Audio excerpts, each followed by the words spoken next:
श्री परमात्मने नमः। अथ श्री विष्णु सहस्रनाम स्तोत्रम्।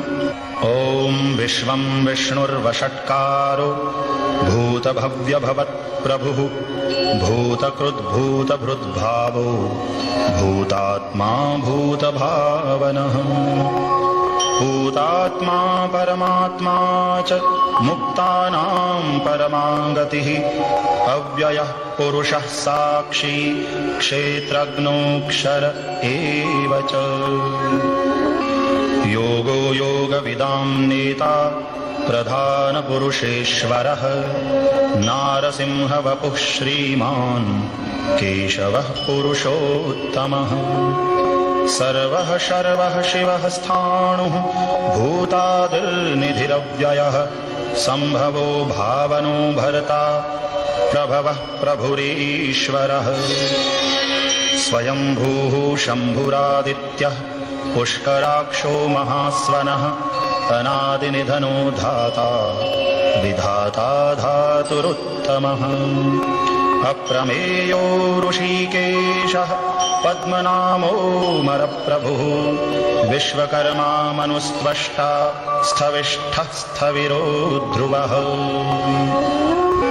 अग्राह्यः शाश्वतः कृष्णो लोहिताक्षः प्रतर्दनः प्रभूतस्त्रिककुब्धाम पवित्रं मङ्गलं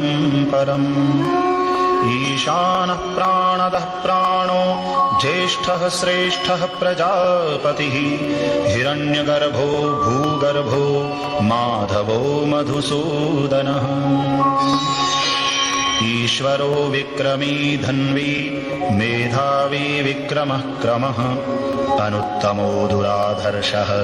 कृतज्ञः कृतिरात्मवान्। सुरेशः शरणं शर्मा विश्वरेताः प्रजाभवः अहः संवत्सरो व्यालः प्रत्ययः सर्वदर्शनः। अजः सर्वेश्वरः सिद्धः सिद्धिः सर्वादिरच्युतः वृषा कपिरमेयात्मा सर्वयोगविनिःसृतः। वसुर्वसुमनाः सत्यः समात्मा संमितः समः अमोघः पुण्डरीकाक्षो वृषकर्मा वृषाकृतिः। रुद्रो बहुशिरा बभ्रुर्विश्वयोनिः शुचिश्रवाः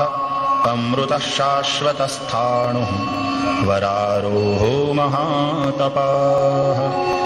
सर्वगः सर्वविद्भानुर्विश्वक्सेनो जनार्दनः वेदो वेदविदव्यङ्गो वेदाङ्गो वेदवित्कविः। लोकाध्यक्षः सुराध्यक्षो धर्माध्यक्षः कृताकृतः चतुरात्मा चतुर्व्यूहः चतुर्द्रंष्ट्रश्चतुर्भुजः। राजिष्णुर्भोजनं भोक्ता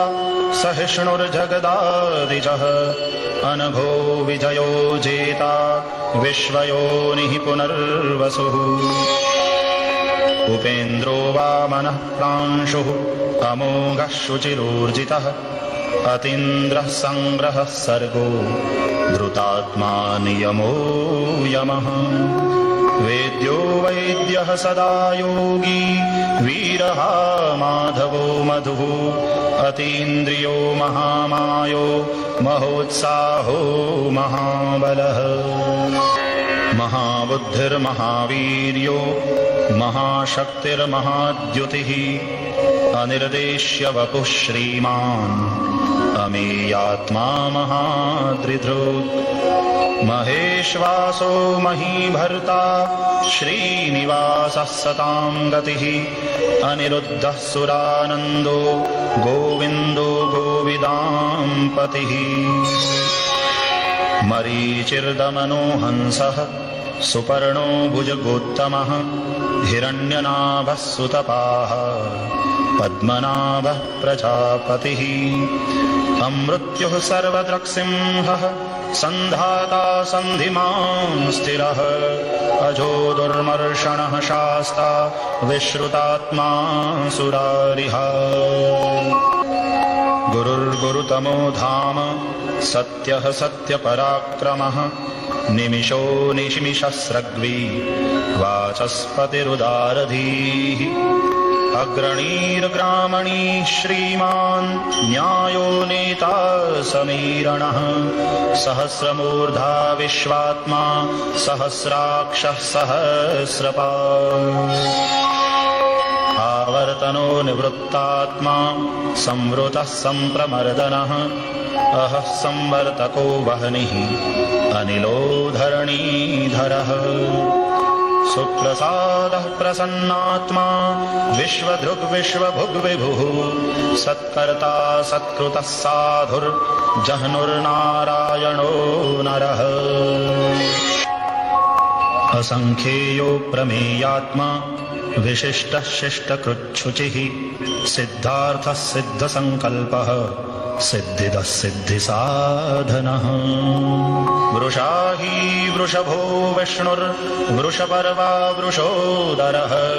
वर्धनो वर्धमानश्च विविक्तश्रुतिस्सागरः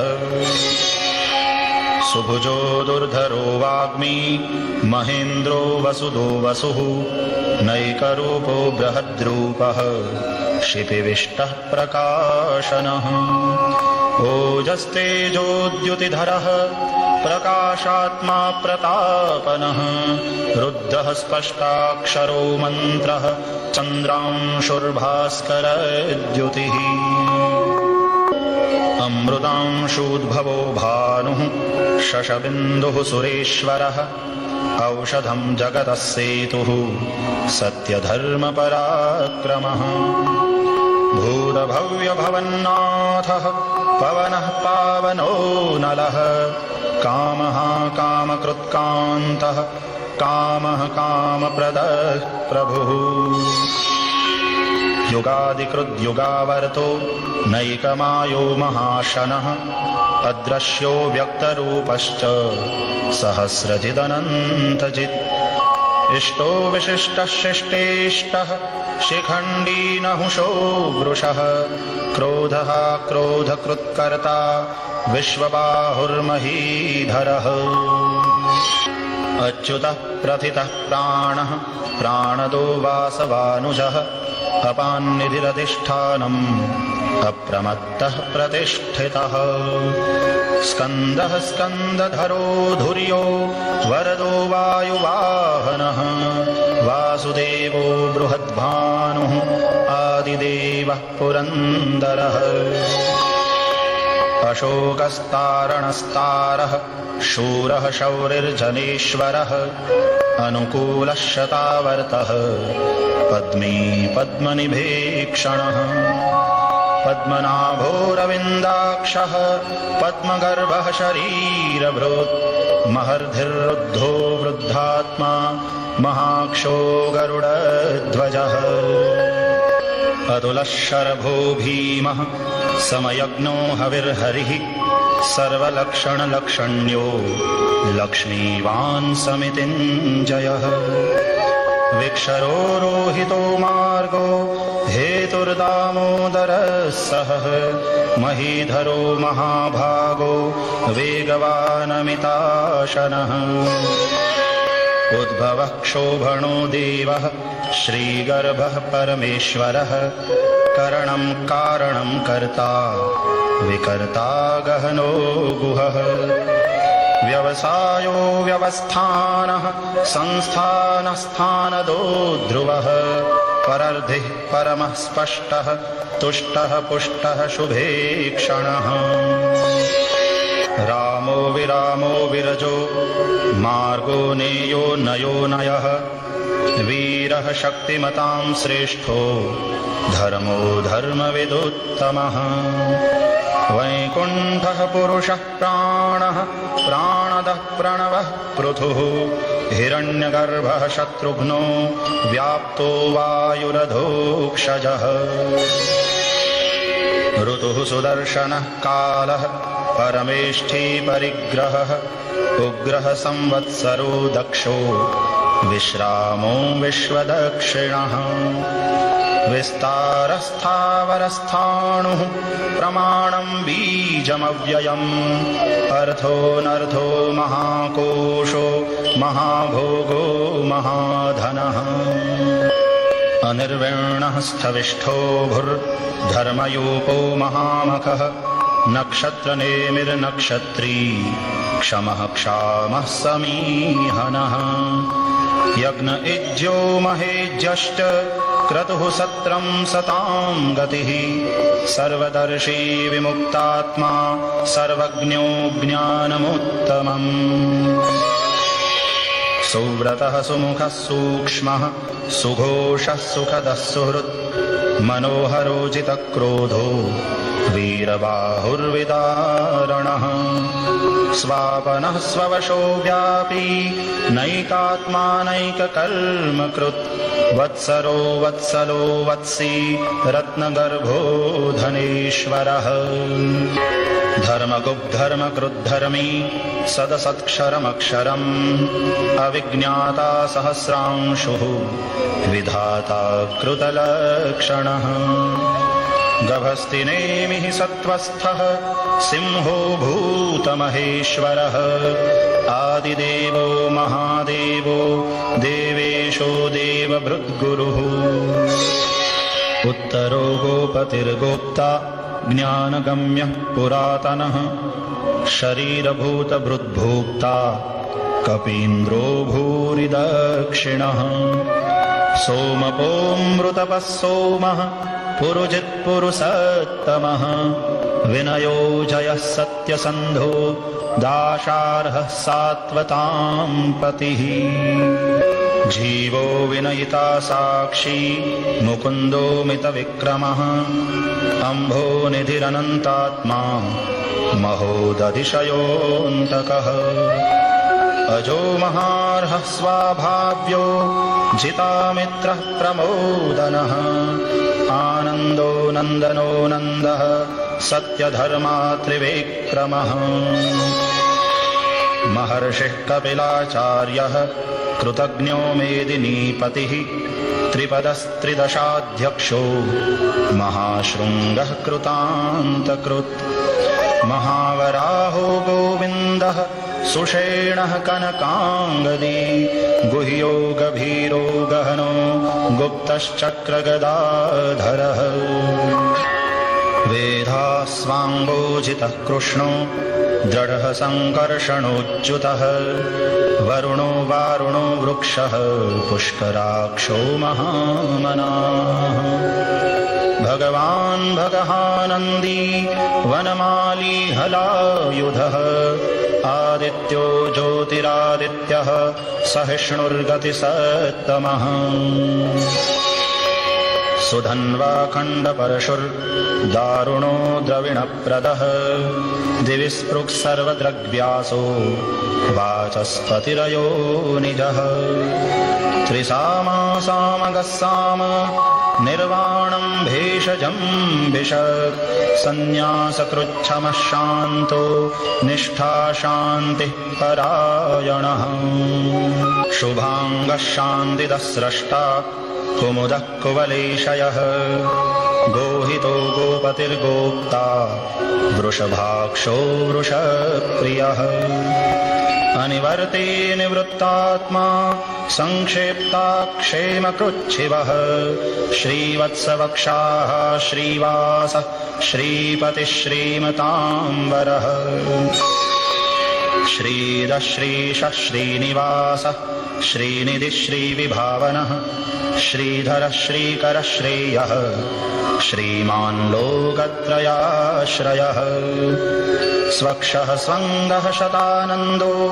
नन्दिर्ज्योतिर्गणेश्वरः विजितात्मा विधेयात्मा सत्कीर्तिश्चिन्न संशयः उदीर्णः सर्वतश्चक्षुः अनीशः शाश्वतस्थिरः भूषयो भूषणो भूतिः विशोकः शोकनाशनः अर्चिष्मान्नर्चितः कुम्भो विशुद्धात्मा विशोधनः अनिरुद्धो प्रतिरथः प्रद्युम्नो मितविक्रमः कालनेमिनिहावीरः शौरिः शूरजनेश्वरः त्रिलोकात्मा त्रिलोकेशः केशवः केशिहा हरिः कामदेवः कामपालः कामीकान्तः कृतागमः अनिर्देश्य वपुर्विष्णुर्वीरोऽनन्तो धनञ्जयः ब्रह्मण्यो ब्रह्मकृद्ब्रह्मा ब्रह्म ब्रह्म विवर्धनः ब्रह्मविद्ब्राह्मणो ब्रह्मी ब्रह्मज्ञो ब्राह्मणप्रियः महाक्रमो महाकर्मा महातेजा महोरगः महाक्रतुर्महायज्वा महायज्ञो महाहविः स्तव्यस्तव प्रियस्तोत्रम् स्तुतिस्तोतारणप्रियः पूर्णः पूरयिता पुण्यः पुण्यकीर्तिरनामयः मनोजवस्तीर्थकरो वसुरेता वसुप्रदः वसुप्रदो वासुदेवो वसुर्वसुमना हविः सद्गतिः सत्कृतिः सत्ता सद्भूतिः सत्परायणः शूरसेनो यदुश्रेष्ठः सन्निवासः सुयामुनः भूतावासो वासुदेवः सर्वासु निलयो नलः दर्पः दर्पदो द्रप्तो दुर्धरोधा पराजितः विश्वमूर्तिर्महामूर्तिः दीप्तमूर्तिरमूर्तिमान् अनेकमूर्तिरव्यक्तः शतमूर्तिः शताननः एको नैकः सवः कः किं यत्तत्पदमनुत्तमम् लोकबन्धुर्लोकनाथो माधवो भक्तवत्सलः सुवर्णवर्णो हेमाङ्गो वराङ्गश्चन्दनाङ्गदी वीरः विषमः शून्यो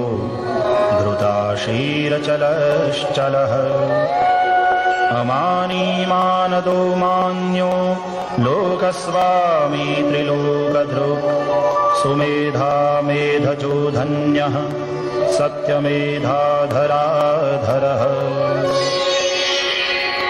तेजो वृषोद्युतिधरः सर्वशस्त्रभृताम्बरः प्रग्रहो निग्रहो व्यग्रो नैकशृङ्गो गदाग्रजः चतुर्मूर्तिश्चतुर्बाहुः चतुर्व्यूहश्चतुर्गतिः चतुरात्मा चतुर्भावः चतुर्वेदविदेकपात् समावर्तो निवृत्तात्मा दुर्जयो दुरतिक्रमः दुर्लभो दुर्गमो दुर्गो दुरावासो दुरारिः शुभाङ्गो लोकसारङ्गः सुतन्तुस्तन्तुवर्धनः इन्द्रकर्मा महाकर्मा कृतकर्मा कृतागमः उद्भवः सुन्दरः सुन्दो रत्ननाभः सुलोचनः अर्को वाजसनः शृङ्गी जयन्तः सर्वविजयी सुवर्णबिन्दुरक्षोभ्यः सर्ववागीश्वरेश्वरः महाह्रदो महागर्तो महाभूतो महानिधिः कुमुदः कुन्दरः कुन्दः पर्जन्यः पावनो निलः अमृतांशोऽमृतवपुः सर्वज्ञः सर्वतोमुखः सुलभः सुव्रतः सिद्धः शत्रुजिच्छत्रुतापनः न्यग्रोधो दुम्बरोऽश्वत्थश्चाणूरान्ध्रनिषूदनः सहस्रार्चिः सप्तजिह्वः सप्तैधाः सप्तवाहनः अमूर्तिरनभो चिन्त्यो भयकृद्भयनाशनः अणुर्बृहत्कृशः स्थूलो गुणभृन्निर्गुणो महान् अद्रुतस्वद्रुतस्वास्यः प्राग्वंशो वंशवर्धनः भारभृत्कथितो योगी योगीशः सर्वकामदः आश्रमश्रमणक्षामः सुपर्णो वायुवाहनः धनुर्धरो धनुर्वेदो दण्डो दमयिता दमः अपराजितः सर्वसहो नियन्ता नियमो यमः सत्त्ववान् सात्विकः सत्यः सत्यधर्मपरायणः अभिप्रायः प्रियार्होर्हः प्रियकृत्प्रीतिवर्धनः विहाय सगतिर्ज्योतिः सुरुचिर्हुतभुग्विभुः रविर्विरोचनः सूर्यः सविता रविलोचनः अनन्तो हुतभुग्भोक्ता सुखदो नैकजोऽग्रजः अनिर्विण्णः सदामर्षि लोकाधिष्ठानमद्भुतः सनातनतमः कपिलः कपिरव्ययः स्वस्तिदः स्वस्तिकृत् स्वस्ति स्वस्तिभुक् स्वस्ति दक्षिणः रौद्रः कुण्डलीचक्री विक्रम्योर्जितशासनः